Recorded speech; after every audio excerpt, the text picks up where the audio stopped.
This morning we went out to Walthall County and brought in a special guest, Mr. Quintin Walker. How you doing this morning? Hey, I'm doing fine. I can't complain. Thank you for having me on. Man, I am so glad to have you here. We definitely appreciate you coming in. Sometimes I look on Facebook and I see all the amazing things that you're doing, right? And I also recollect on how we met in person. My wife and I, we had a space downtown called Organic Culture. And you and another videographer, what's his name? His name is Aaron Malik. Aaron Malik, right? Y'all were downtown capturing content, doing some things.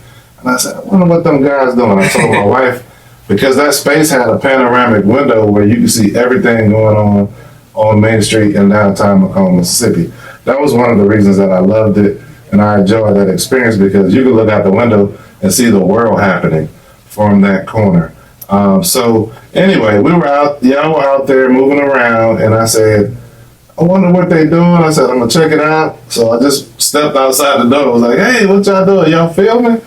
And y'all were like, what y'all doing? You know, friendly exchange, welcoming, and y'all came over and asked us about our space, learned about it, set up your camera. Do you mind if we shoot y'all? I was like, yeah, you know. Yes, sir. So yeah, that was my first in-person thing.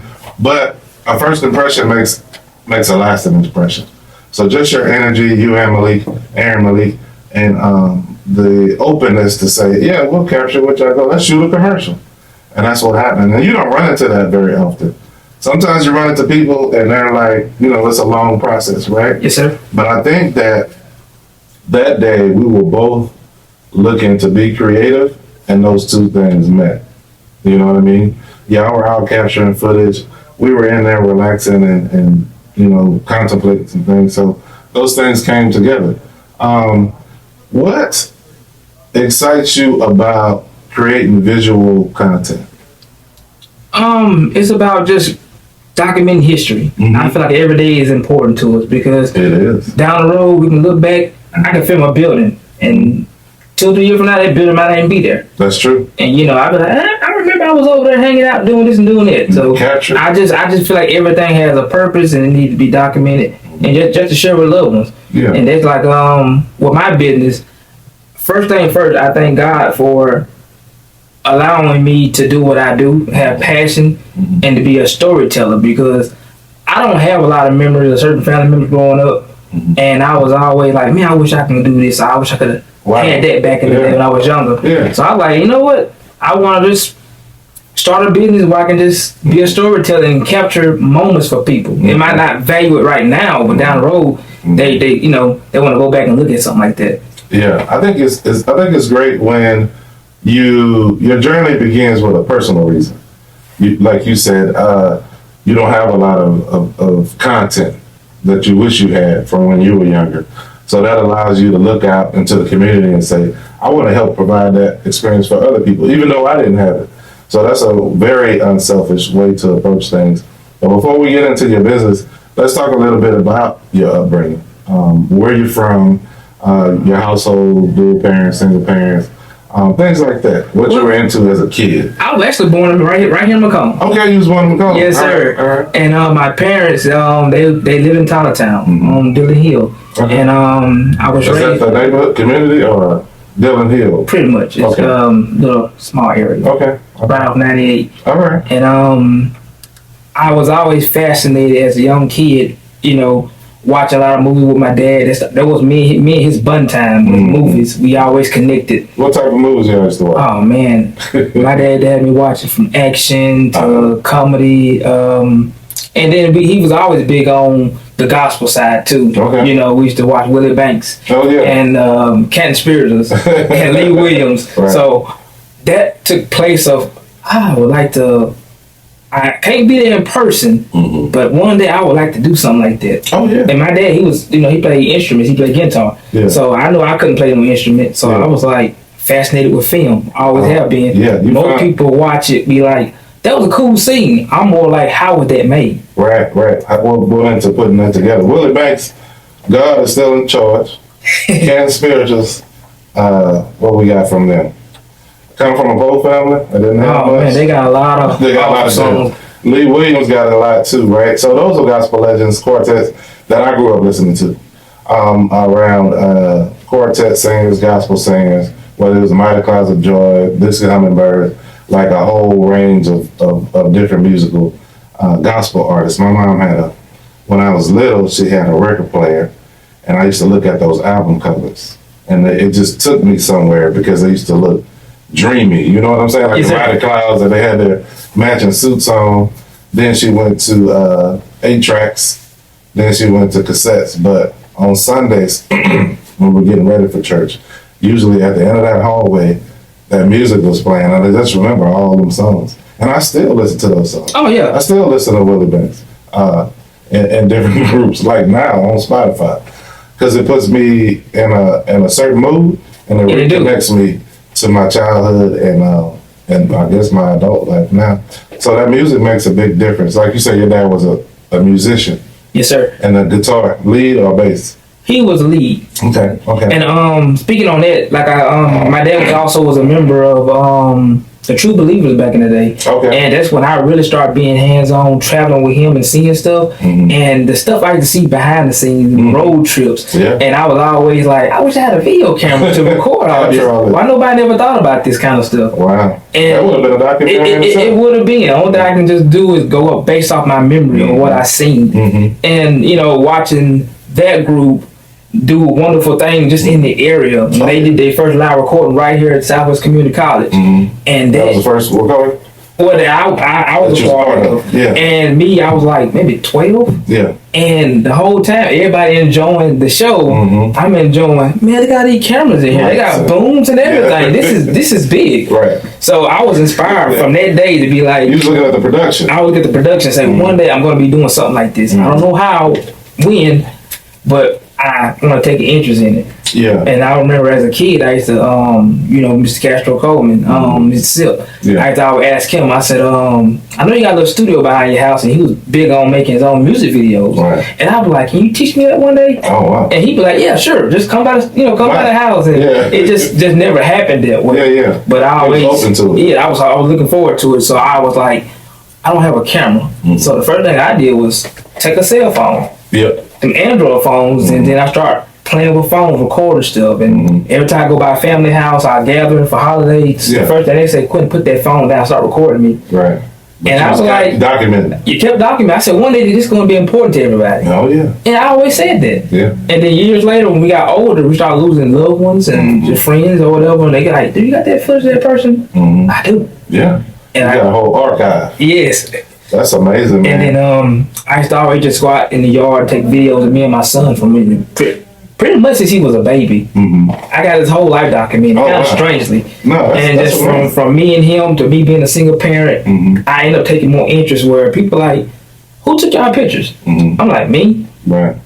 You took them pictures? I'm like, yeah, I set up a little small phone behind a drink bottle. I took that picture. Yeah. And they was like, man, you need to be doing something with that. Mm-hmm. And I kept putting on the back burner. Mm-hmm. Over a period of time, I keep meeting different folks. And, a lot of family and friends that got older, even my in-laws, they was like, that's your gift right there. Right. That's what you need to be doing. Yeah. And I'm like, y'all think I can make money with this? Uh-huh. Yeah, you can make money with that. Yeah. Yeah, people do it all the time. Yeah. So you started out as a young person being encouraged and curious about production, video production, content, what we call the content now, but production. At what age did you said you really started taking it serious as far as when you started recording with the cell phone? Actually, I always took it serious, mm-hmm. but I'll say about 21, about 22. Like I said, a lot of people have. That's when you started using the phones? Actually, before then, but when I start really taking it serious, when it come down to editing, one thing to record, yeah. And another thing is, I know Castro said, he got a setup where he do a lot of editing. Mm-hmm. I said, what kind of software can I find? Right. But I don't have a computer. Right. So I ended up finding these softwares on the cell phones. Yeah. Back then, when first I come up with the apps. Mm-hmm. And I started finding different stuff, and I started playing with them and tweaking them. See how they work. And yes, and I really wanted to perfect it. Mm-hmm. And I just said, well, just for me, personal use or whatever, but mm-hmm. I wanted to be right. Mm-hmm. How long did it take you to learn those post-production with the apps, when the apps started growing? It came to me naturally. Yeah. because you already had an interest in it and you Yes. wanted to put these two things together. Like you said, it's one thing to record it, and it's another thing to edit it. And some people have to pass it on. They have to Yes. say, all right, I need you to record it, or I need you to edit it. So it's great that you have both of those concepts together, because it helps you to put your personal touch on it, right? Oh, yes, sir. How you capture it, that's your personal perspective, and your own editing. And people didn't, I years ago I was on a job and I was asked that question by a family member, a close friend of the family. He was like, "Quinn, let me ask you a question." I said, "What's up?" He said, "Them pictures and videos you be doing, do you edit your own videos?" Mm-hmm. First I took it as an insult. I'm like, "Well, I can't be good enough to do that." That's how I took it. It was the wrong way, of course. Right. But then he was like, no. He said that what you're doing is very different. How you would go out and take pictures of something, Mm-hmm. and then you come back with a video of you taking pictures of something Mm-hmm. and telling a story with it. Yeah. He said you own to something. Just keep going, stay the course. Mm-hmm. What do you think? What do you think impacted your desire or attraction to storytelling? Because you said you used that word. I didn't use it. You know what I mean? Because a lot of people look at their art form in different ways, right? But you said storytelling. Is it because of how your dad shared all that information with you as y'all was growing up? Why do you enjoy stories? Where do you think that comes from? Because it don't have a connection without a story. Mm-hmm. So you don't, like I say, you won't even know me, but certain people that go watch my content, they can just watch a video and they feel invested into something. Mm-hmm. As soon as it comes on, they be like, "Huh, I'm only gonna look at it about a minute." And they think, I'm 5 minutes into this video. Yeah. Because I watched so many movies to where Oh, yeah. I needed to make sense. Yeah. And then that's where the audio, the music come into place, or, Mhm. I gotta make it feel like it belongs together. Mm-hmm. And, like I say, it's just a blessing that God gave me that gift to be able to do that. Mhm. And I like to talk to anybody out there in the world that if you got a gift, don't sit on it. Mm-hmm. Because don't wait till you get in your late 30s and 40s and 50s and say, I'm going to try this. And, Yeah. if it's on your heart, go for it. Yeah. You just never know. So what are some of the early projects that you had a chance to work on in your younger life, video wise and kind of storytelling wise, Well, before you had kids? Because you said you documented your own.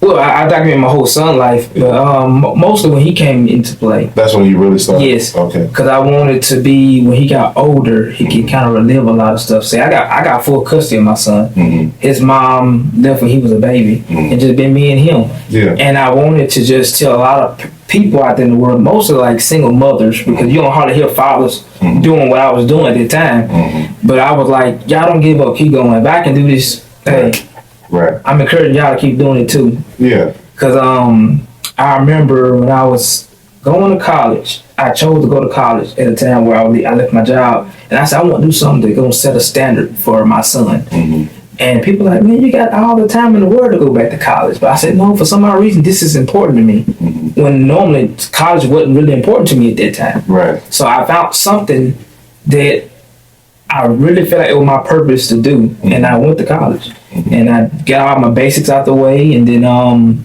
once I ended up going back a second year, I took up business marketing management, Okay. and when I done that, it started making more sense. I was learning how to promote and do this, and more on the business side, Mm-hmm. and I was like, you know what, I'm gonna come up with a business that I like doing. I might try all kind of stuff. I had a car wash one time called Walkaway Express, but I'm out here trying to wash cars. Right. And I said, that don't sound right. And then my mama had a hair salon right one building over from over here. Okay. And I called it Walkaway Exclusives. Right. And I like, that don't sound right. And I remember my grandmother used to fuss at me when I was younger. She's like, you, your dad, and your grandpa, y'all got y'all walkaways. Mm. I said, walkaway. I said, I'm going to use that for something, Grandma. Right. Even though you fussing at me, chastising me, I'm going to use that for something. Mm-hmm. And then when I started using Walkaway Production, it just felt right. Yeah.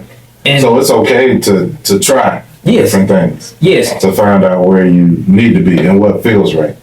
I think that's important for the listening audience, because sometimes we don't want to try anything. Like, we don't even want to put it out there because of whatever reasons: fear of failure, fear of disappointment, fear of it not working. But I think it's cool that you went through different iterations along the journey, still moving forward to find out what felt right. yes, From the walker, from the car wash, to the hair salon, to the productions, and the story behind it. That's what's important, I think. Like you said, that makes the connection.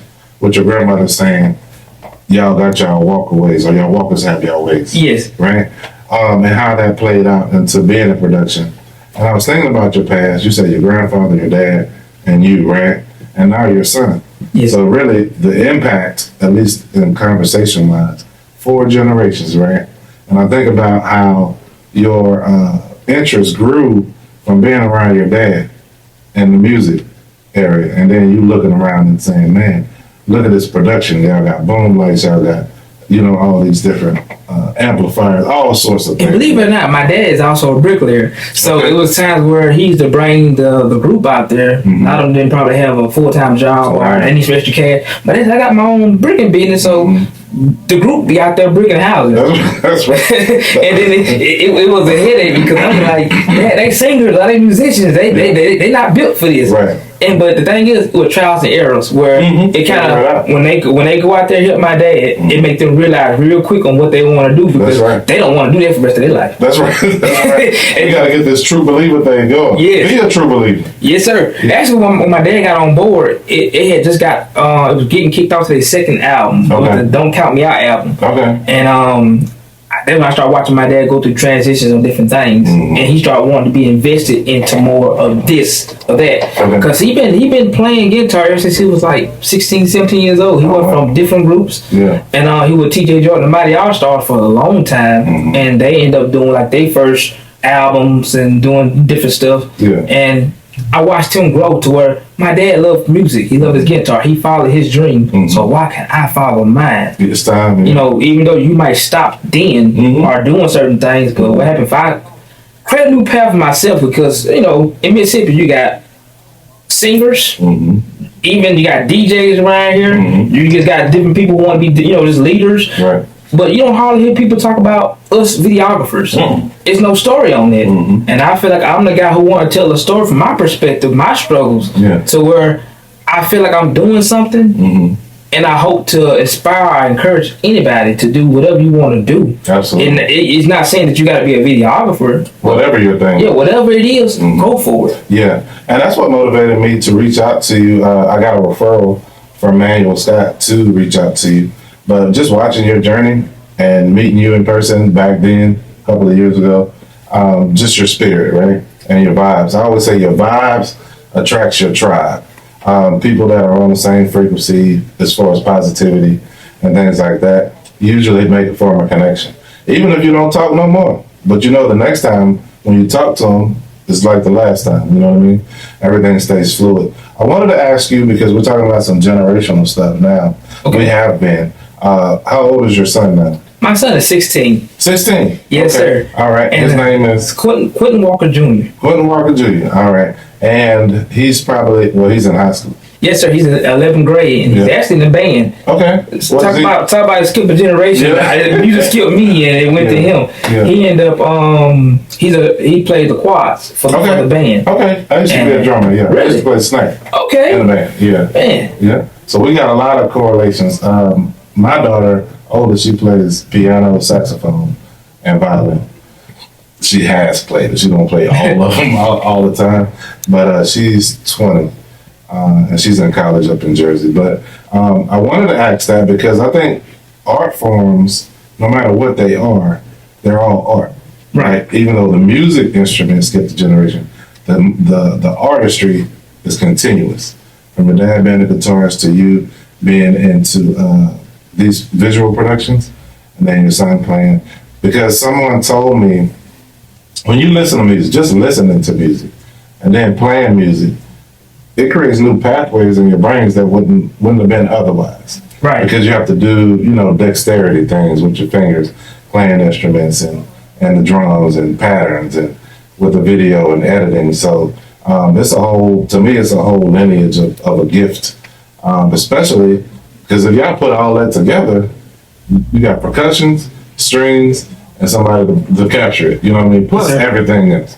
So I just think it's wonderful, and I just wanted to tap into that generational thing because a lot of people, especially in our communities, like you said, you don't really see single fathers that often. not highlighted. They're out there, but we don't have conversations with them that often. We more see single mothers.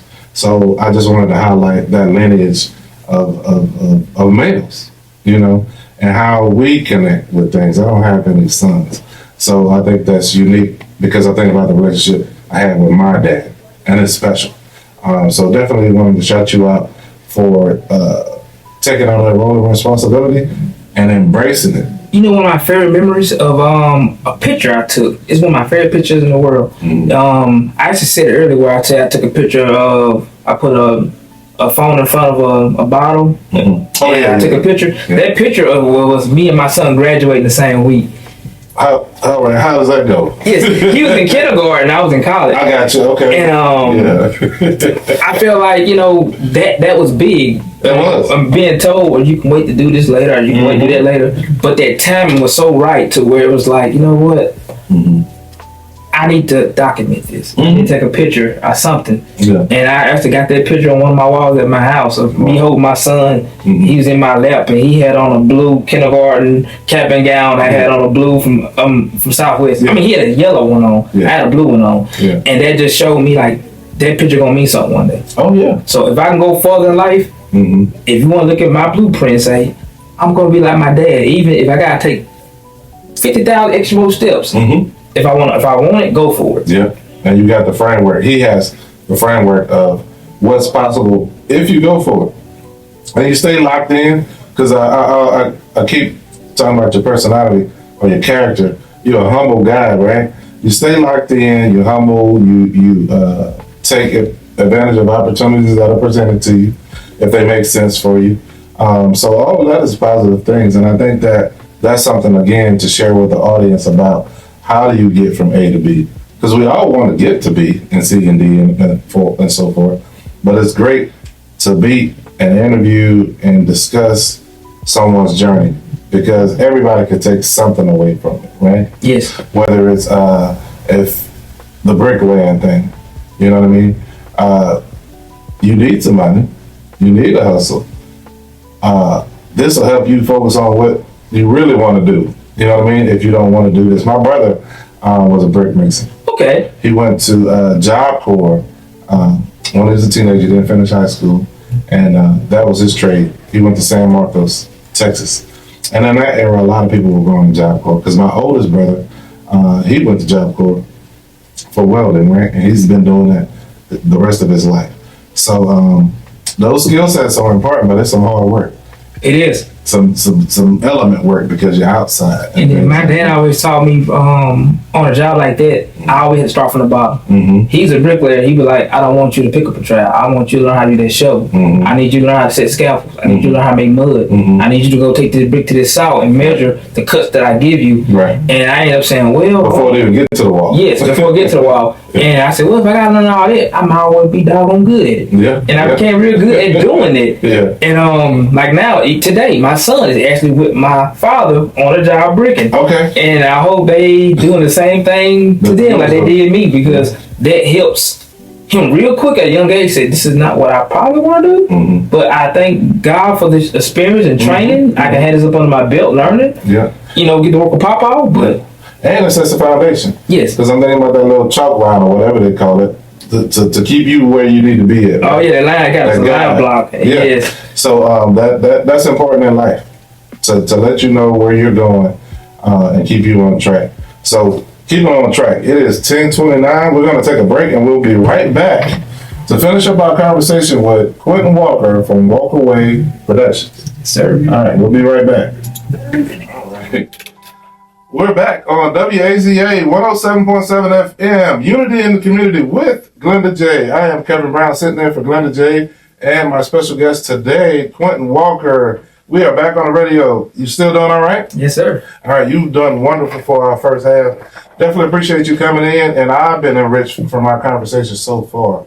I wanted to go into your production company, which is Walker Way Productions. Take us through a journey of how that came to be, other than how we talked about the trying different things, and some goals and where you want to go with it.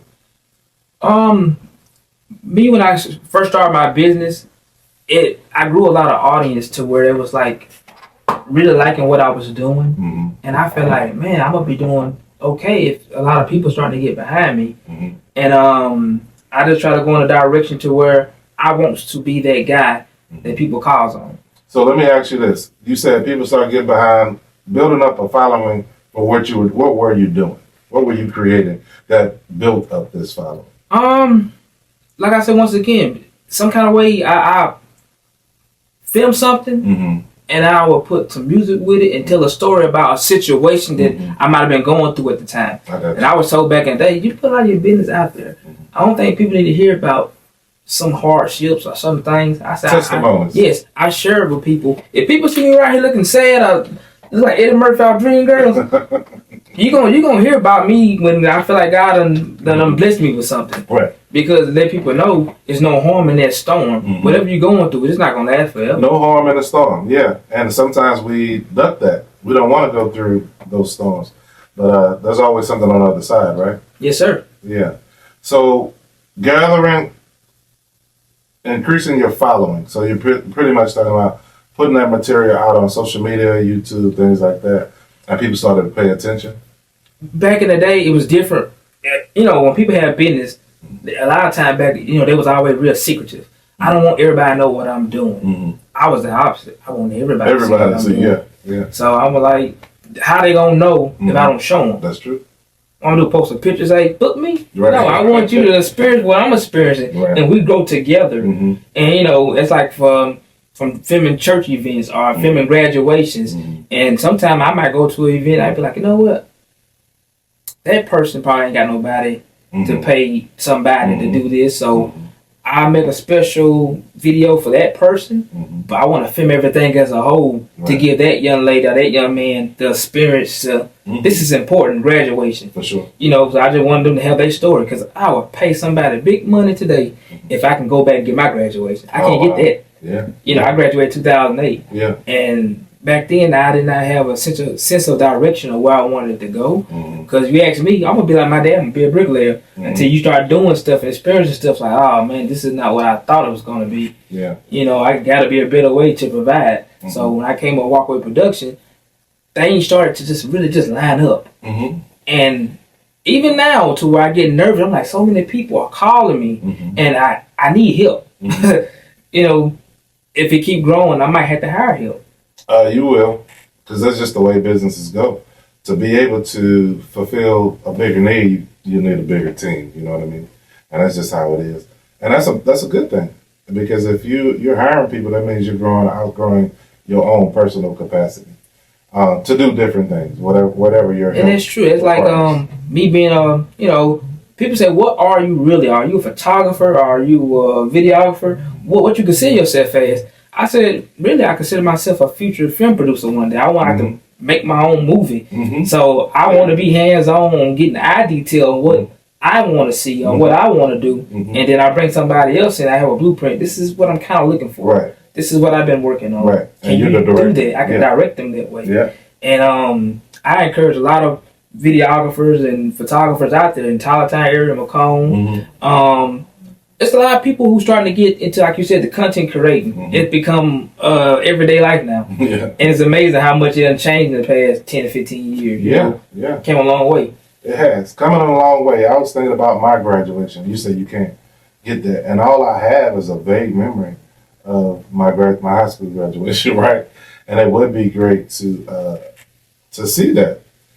Somebody was talking to me about one of my classmates had passed away a few months ago. He was the quarterback of our football team, right? Okay. And I made a whole tribute post to him, right, about him, and I was the receiver. So I was talking about that relationship between the quarterback and the receiver. And somebody brought something up, and I went on YouTube, and I looked it up, and we were on the 1 yard line. 1 yard line to go, 99 yards to go. And the quarterback dropped back, and the announcer was talking about how far we had to go. And he dropped back, he took like 3 steps and unloaded him. And on the other end of that pass was me in high school. I didn't even know that film existed. But having those memories are important because I looked at the thing about 1,000 times. You know what I mean? Because the guy had passed, and I had just wrote about him, our relationship, and then it took a month or two before somebody brought up that film, that little film clip, and it just connected the story. And I didn't do anything with the film clip besides watch it. I didn't share it. I didn't do anything like that. But those stories, they make these connections and they take you to spaces that you can't. It's hard for you to get back to otherwise without the video or without the picture. So I think what you do is very important. But also moving forward with film productions, because I'm looking at you as a storyteller in whatever format that is, through video, photographs, music production, scoring films, all those things. What are some of the stories that you look forward to telling as you move forward as a director? I really I prayed on this for a while. I think if I was to go ahead and try and jump into being to making a short film, I would like to cover artists, like movie artists, you know, like songwriters and stuff, to where my dad was a part of a group back when he was younger. I feel like the story that they was involved with, the time they was living, the hardship, and to make things happen, people don't speak on stuff like that. Especially like in my generation or the one behind me, they don't have a clue who this group might have been back then or what all this person did to get to, you know, that's like, I think Willie Banks was like, even came through Jordan Temple. My dad was with yes, he used to go through that a lot. Yeah. So to say, hey, he used to come over here perform and he knew my people, that's history. Why nobody talking about that? Yeah. You know? And the thing about that is, in the gospel quartet world, there's a lot of storytellers. They sit around and reminisce, because I have some on my side of the family too, different quartets and stuff. And but I've never seen a documentary about gospel quartet music. I've never seen one. You get them little clips of celebrations and stuff. Yes. Legends of gospel, you know, stuff like that, and they have a little talk. But to tell a whole story in the gospel genre of quartets, it'd probably be, unless you've seen one, I ain't never seen one. I haven't. Ever. And that's a whole genre of music. That's what people try to kind of look over, you know, because more people try to just jump into the R&B and, you know, now what they got, the new Southern Soul out there now, that's very popular. But it's like gospel with the quartet, it's like, it's low key where people don't try to just boost that up to where it needs to be. And it used to be a big thing. You don't really see what we used to call scenes, I guess they did concerts or whatever. They used to have those almost every month somewhere. Oh man, I remember when I was little, they used to have what they call it, pop wheels. You ever heard of pop wheels? Yeah. They used to have it down there, South Pike area, I think. And I'm like, man, could you imagine they was filming stuff like that back then? Yeah. You know? Yeah, and I'm thinking about the Bill brothers. They used to have a program every month too. I think it was in their mom's name. But all these areas used to have these events and programs. I don't know, singings was the term that I remember. But growing up in Louisiana, it was the same thing. So all those groups, it was a big deal when they came through. I remember the Bolton brothers when I was a kid. Used to come through Louisiana because we had a promoter there. Her name was Miss Gladys Callahan. Okay. She was a big gospel promoter, and then our local radio station, Olivia Robinson was a radio personality, and she used to coordinate artists coming through. So like Hammond Punchatoula was a big hotbed for gospel music coming through. And we had our own groups too. But the Bolton brothers, I remember Castro, he probably was a teenager because we were around the same age. Okay. Coming through. I remember Paul Porter with the Christian Airs. They was young. This is before the blow up. Okay. Because I'm almost 50. So I was a kid. And they all used to come through this one venue, right? And you don't know everybody know Paul Porter. But at that time, they was like starting out. You know what I mean? They had the curls. They had Jerry curls. They was teenagers. Yes, sir. Yeah. And like Paul Porter, his brother was named Tyrone Porter. Yep. And he also was a bricklayer. Oh, I didn't know he was Yes, a bricklayer. and we used to work with his son. Me and my dad to go out there in Monticello and work with him, bricking houses. Tyrone's son? Tyrone's son. So his wife now, we grew up together. Alicia Porter. But yeah, so all those groups used to come through there, and that was my immersion into quartets. Besides what I was listening to, the big names at the house. So I'm really immersed in that culture. I don't run into a lot of people that are connected to it in that way, but that's what I grew up listening to. And then those programs, singings and concerts that Miss Gladys used to put together. It was like you get to see bands come through, whatever type of bands. But she had a big pull with the gospel. You know what I mean? So yeah. Are you saying like that? Like with Walker Productions, I always wanted opportunities, because I grew up around it. And I said, man, I go to different churches. They invite me to come do a birthday surprise, a past anniversary. And one birthday surprise, I said, man, I rather be somewhere filming the gospel artist somewhere, but I never had the opportunity to come my way. And then I'm filming this birthday celebration for this pastor. Paul Porter come through those singing. Right. And I'm like, wow, look at God. Now I can say up on my resume, I capture moments of Paul Porter. And then I went to another church. Yeah. Yes, and one of the Bolton brothers came in. Oh, he was one of the older brothers. He was a pastor, I think. He preached a ceremony and a sermon, and I was able to capture him. And I'm like, man, I'm collecting all this data in strange ways. Yeah. And it's your own footage. Yes. Because if you went back, you know how this works. But if you went back to your dad and them in those groups, and they were referencing those people, you ain't got to go get clearance for some footage from some archive because you've already captured at least those people. Yes. When they bring their names up, you got the visual. Yeah, it just takes me back. I was thinking about all those different people that used to come through. It used to be a big deal. Like, them places used to be sold out when those gospel artists used to come through. And, my favorite group of all time, I say, was Can't Spirits. For me, they just did something to me. The music. And my brother loves them. Yes, and for me being my business, I actually got a phone call to be a part of a quartet on the coast next month. And guess who's on that card? Harvey? The Can't Spirits. And I'm like, wow. Yeah. I finally, I'm working with different people like this, but to be able to get somebody I used to watch as a little boy. I'm talking about 6, 7 years old. Yeah. Used to wind a tape like it's a movie because I was fascinated with they singing. Yeah. And visuals to me go a long way. Because you can listen to a song, you be like, I like that song. But if you're able to watch a video with it, it's different. It's different. It hits different. Yeah.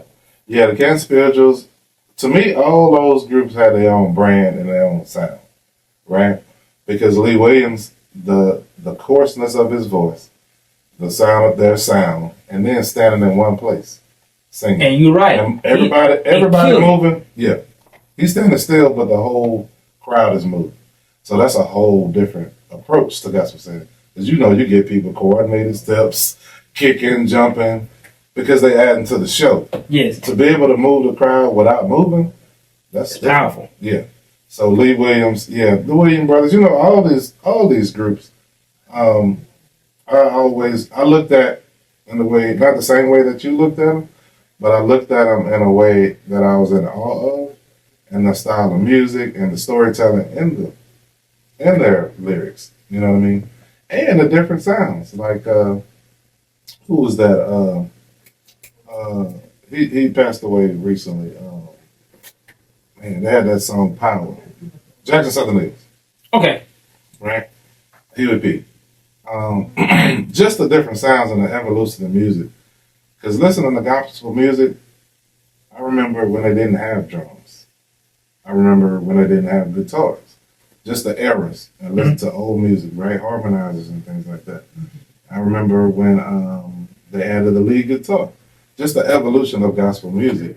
So all of those groups having a different sounds, Will and Neil and the gospel keynotes. You know what I mean? Another powerhouse. Yeah, so it's a whole genre that really only people that grew up in that culture are aware of, but that's a lot. I actually was able to catch a show they did. Really? The gospel keynotes? Yes. Wow. I remember, matter of fact, it was me, my dad, Castro.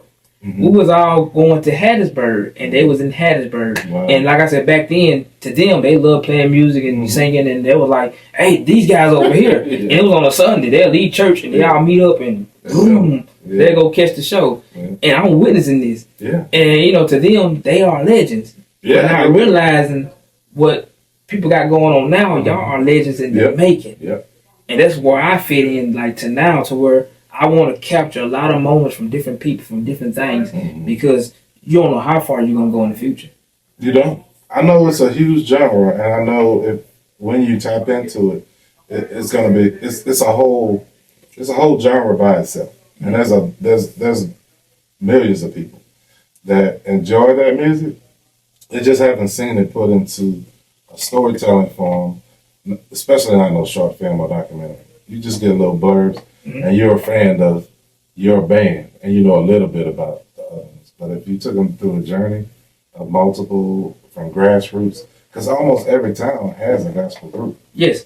It don't matter if it's Liberty, Gloucester, Tylertown, Macomb, Magnolia, Sherman. All them communities have a native gospel artist from their community. I know for me in Crosby or Coles, the Dickens, all those people sing. You know what I mean? You got the Douglas Chapel Choir, which is really about 7 or 8 people, and they sing a cappella, right? So different styles that you don't even see in the mainstream. And that's why I say it's important to where I like working with, like I said, I named some big names, but I started with the smaller names. And if I can make a smaller name look just as professional as a big name, You're doing something. I found that's more important for me, because I'm like, okay, the Camp Spirit, they already got a name. They already been down that road. I want to work with other people on that show where I can showcase them as well, even though as a little boy, I want to accomplish this goal. I'm like, I always say I want to do this and be with this group or whatever. But to get the smaller groups, man. And people are going to see something interesting. They're going to see something they don't see every day, even if you're into gospel music. Because you get off in some of these little towns and stuff, it's a whole different sound, whole different voices, everything, right? So it gives them exposure, but it also allows us to tap into something that we wouldn't have seen otherwise. Definitely not seen. Yes. Because you're not going to be at all these different little churches and stuff, which that's the only place they perform, right? So, I definitely appreciate the work that you're doing. I'm excited. I'm excited about it just because of that mutual background with the music. I didn't know you was into it like that. Yes. But that's what I grew up on. I couldn't play. That's the funny part. My dad was a left-handed guitar. He's a left-handed guitar. And he played upside down. So I'm like, Pop, can you teach me how to play guitar? And I got to turn my head. I said, you know what? That's not even worry about it. Does he still play? Yes. He plays a lot too, at home. No, he don't even play for church no more. He just keep it to himself. He said, son, I've been doing this since I was 16, 17 years old. He just enjoys it for himself. I just enjoy it for myself now, my me time. That's cool. We always have to, it's important to have things that we enjoy just for ourselves. You know what I mean? Yes, sir. That we don't feel the need to, feel the desire to share with others. Even in your production, I'm sure there's things that you've watched, that you've made, that you just enjoy sitting alone and enjoying for yourself. I put it like this. I was always hard on myself filming stuff. So even though people see me post videos or weddings or graduations or just birthday parties, I don't go back and watch them until a little time. So I go back and I'm like, man, I was too hard on myself. That was a good video. So you have to give yourself grace. That's how you manage it. Yeah. Because you already know how you're going to be. So let me just let it be out there.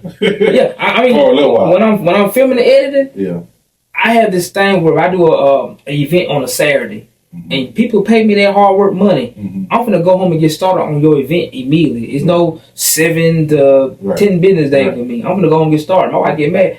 Put that camera down and go to bed. I can't sleep because it's in my mind. So if I just get up and start on it, and before I know it, 3 hours later, I'm like, I'm almost finished. Yeah. You put it in motion. And I go back and I watch it. If it makes sense and the music right, the audio, which I can, do better with my audio, but it's just trials and errors. I gotta get the right stuff that I need to perfect my craft. Every day, I gotta learn something. Yeah, you got something to work on. Yes.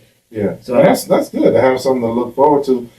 We used to have a saying, what gets measured gets improved. So you have to look at it and say, what can I do?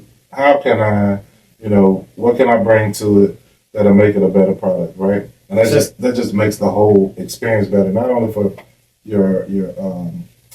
your customers, but for yourself too. And I think a lot of us, we're usually our own hardest critics because we know what we're looking at. Yes. And I always say that anything that I put together, I'm gonna call it a production, because it might be an event, it may be anything that I pull together and coordinate. Only I know what's messed up. You know what I mean? So they know they're having a good time. This is good, and they may have some feedback about different things, but I know how it was supposed to go. You know what I mean? So I'm gonna reevaluate and say, why did that happen? I don't want that to happen. So how can I prevent that? And a lot of times it comes down to, you were talking about having to hire somebody in the future. It comes down to one person really can't effectively do everything. Okay. So that's the realization of it. The bigger these things get, for me, the bigger the events get. We got Juneteenth coming up, right? There's a lot of pieces to putting a Juneteenth together when you're talking about a program. You have the whole lineup of people doing what they're doing. You have the food portion, the production portion. We got an art exhibit that's going to be accompanying it, and things like that. So realistically, can one person do that? Yeah, but you're going to have a lot of issues. Yes. You know what I mean? And only y'all know that if I attempted to do all of those things, which I'm not, because it's too big. So a lot of stuff is divvied out. They even hired 2 teenagers. And I don't know what they're going to be doing, but I'm going to find something for them to do, because I know there's always things to do. Right. And processes like that. So definitely appreciate you coming on, man. We got 6 minutes. How can people go and learn more about your work? For one, you can go on my Facebook, Quintin Walker. Mm-hmm. If you just want to be, look up on YouTube, it's Walkway Productions, or Walkway TikTok. Productions on YouTube, TikTok. And if you Google me, it's going to put up a whole list of different things that you can. All they need to do is just Google Quintin Walker on Walkway Productions. Yes, sir. And all that stuff is going to come up. All right. Is there anybody out there that may be listening that you want to work with one day? Anybody who's willing to work with me, I'm not that kind of person where I say no. Mm-hmm. I want to work with everybody. If y'all allow me to help y'all, mm-hmm. I would be honored to help. Mm-hmm. And I'm not running nothing. I just like to be a part of different things. Mm-hmm. Let's just create magic together. Mm-hmm. That's from like either other videographers or mm-hmm. just music artists. That's like Southern Soul. I don't work with different artists where I done music videos. Mm-hmm. I done cover a lot of different things to where I'm like, it's my first music video. Mm-hmm. And then that first music video ended up hitting like 100,000 on YouTube. Right. And I watched this lady go get nominated for different awards. Mm-hmm. And, they were nice to say, hey, Quintin, I got extra tickets. I want you to come with me. You believe in me? And it's like, wow. Mutual, yeah. So you say you're willing to work with anybody. You don't have a problem. You saying yes. You want to help people. I want to encourage people to help you. And whatever the capacity that it is. Because I think it's better when it goes both ways, right? Yes, sir. Mutual benefit and synergy. Because the content, like you capturing that Southern Soul artist, helped her get exposure that she wouldn't have otherwise. It just don't work like that nowadays because of social media. Videos, imagery have way more impact than text. It do. Words, right? So to be able to capture those things, or whatever that is, whether you have a festival going on or a celebration, of some sort, graduation, weddings, things like that, but things that showcase other people's talents, you make them look good. Yes. And that's why I said, when this lady I'm talking about, her name is Miss Bridget Shields. She's from Prentice, but she lives in Jackson. Mm-hmm. And she saw me at a birthday party. Mm-hmm. And she said, I was in the room and you had your little phone back in the day mm-hmm. and you was filming everything. I'm like, that young man working hard with that phone. And she left the party. And she said the next day, she saw that video mm-hmm. on Facebook. She said, wait a minute. She had to inbox me. She said, I was at that event. That event didn't go nothing like the way you put that video together. So she ended up saying, I'm a singer and I would like to book you for one of my live shows. Oh, cool. And, she was like, one of my videos got like 2,000 views and this and that. I said, cool. And I went there and I filmed her. Yeah. Not knowing, after I got through filming, because I always wanted to do live performances anyway. Okay. So when I filmed her, I told her, I said, I got goosebumps filming it. Mm-hmm. And when I went home and started posting that stuff, Yeah. that video got up to about like 550,000 views on Facebook. Yeah. And after that, she was like, hey, you going to be my guy who do my music video. All because of that. It just went on from there. Yeah. Just being in the right place at the right time. Right place, right for time. the right reason. Yeah. Because you was out there to create. All those instances you was out there to create. And I was telling someone yesterday, I'm in a conference this week. Actually, when I leave here, I'm going straight back to the conference. I was telling them I like to be found working, right? When you see me, when you find me, if you find me in Gertrude's Garden, the community garden, if you find me at the Black History Gallery, usually you're going to find me in some sort of process. And that's how I like to find people. It's not so much to where, hey, can we go have lunch? Or, hey, can we set up a meeting? I want to know how serious you are if you're willing to come out to these spaces that I operate in. You know what I mean? Or if I'm out doing things. So it's great. To me, you work the same way. When people find you, they find you working. You're already in the venue, like she said, with the phone, recording that stuff, working hard. That attracts people. They're like, what is he doing? And then when you put the content out, it turned into, I want to book you for my music video. That's all because they found you working. Yes. It wasn't somebody just saying something or making promises or anything like that. This is what I do. This is what Kevin does. This is what you do. So to have the opportunity, for example, to even come in here, they know that I'm going to do what I said I'm going to do. And then for me, reaching out to the youth council, because I had just did a speaking engagement at the ceremony the night before. Yes, sir. I'm like, man, I can have them on the radio tomorrow. You're always working, putting out content. When I look across that and be like, bring them in there. Because I find in you working. That's my advice to everybody, is to be found working. Because people can see what you're doing and know you're serious about it. And there's no misconception that I got to get this person motivated and spin them up and sell them on what needs to be done, because that's who they are. This is who you are. Look at your sweater. Flex it for the live. Walk away from that. That's what you're wearing. You advertising right now. That's who you are. But any last words? We're right at 11. Like I said earlier, don't sit on your talent, people. Man, woman, children, or whoever, the age don't matter. Whatever you want to do, shoot for the stars. It's never too late. Mm-hmm. And I always keep God first and trust the process. And I just want to give a shout out to one of my aunties. Her name is Tiffany Moore from Tylertown. She helped raise me. All right. And she was always hard on me. Yeah. And I didn't understand about education and certain things. I just wanted to be a teenager, do what I want to do. But because the way that she always had her hands on me, I want to say thank you for being you. And don't stop being you. And keep encouraging other young men and women. Like, she's a teacher in Tylertown. Oh, awesome. Just keep encouraging people. Mm-hmm. Teachers are so important. They are. And shout out to Quintin Walker Jr. and your dad. What's his name? Vincent Walker. Vincent Walker. All right. Walk away. The Walkers got some ways, y'all. That's going to do it for us today here on Unity Community.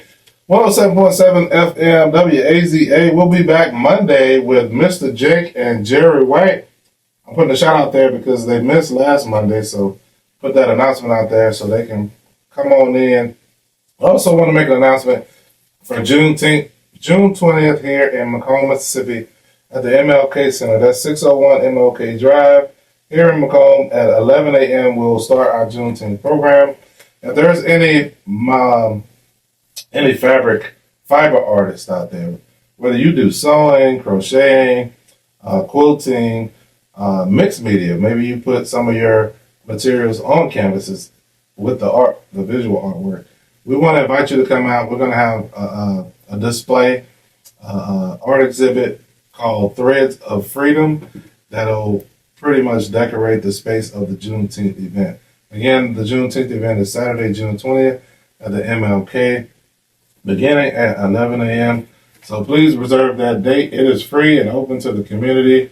We'll see y'all next week on Unity Community. Y'all have a great weekend.